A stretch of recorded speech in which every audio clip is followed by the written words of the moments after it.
Sa bisa ng search warrant, inoperate ng Naga City Police ang hinihinalang drug den sa Barangay Mabolo sa Camarines Sur bandang alas 5 ng madaling araw kanina. May partikular na pakay ang pulisya kaya may dalang search warrant. Subject ng search warrant sa Barangay Mabolo, Naga City ay si Mr. Russell Lanuso. At ang result ng operations ay may 7 sachet na suspected shabu ang nakumpiska. Pero imbis na sila Lanuso lang, may pamilyar na pangalang hindi inaasahang inabutan ng mga otoridad. Isang Nicanor Faeldon Jr. na panganay pala ni Bureau of Corrections Director Nicanor Faeldon Sr. Hinuli rin ang iba pang dinatnan sa bahay na sina Alan Valdez at Manuel Nebres. Tumangging magbigay ng pahayag si Faeldon Jr. at iba pang inaresto. Sabi, yung si Russell Lanuso daw ay yung anak nun na babae ay girlfriend ni Nicanor Jr.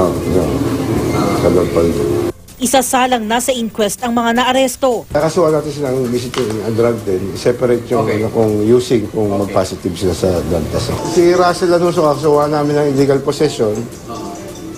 Ano mangyayari kay illegal drugs. Sa gitna ng pagkakaaresto sa kanyang anak, naghain ng leave of absence ang nakatatandang Faeldon pero hindi siya pinayagan ng DOJ. Kahit na user lang yung anak ko, I will resign immediately.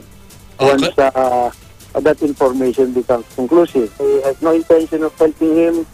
Kung mayroon siyang ginawa, sabi ko nga, ako na ang bubura dyan sa ibabaw ng mundo, sa batang yun. Nitong Mayo pa raw nasa Naga ang anak niya bilang isang working student. Yung report ng polis, wala naman nakuhang drugs sa kanya kasi natutulog siya dun sa bahay.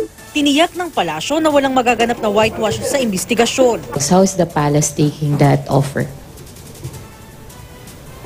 Offer for him to resign, sir? Well, that's a principled stand, and he should be commended for that. Dati nang nadawit sa droga ang nakatatandang Faeldon nang malusutan ng 6.4 billion pesos na halaga ng shabu habang nakaupong commissioner ng Bureau of Customs. Matapos mag-resign, itinalaga siya kalaunan bilang Deputy Administrator ng Office of the Civil Defense bago niya pinalitan si Ronald Bato de la Rosa bilang hepe ng Bucor. Jamie Santos, GMA News.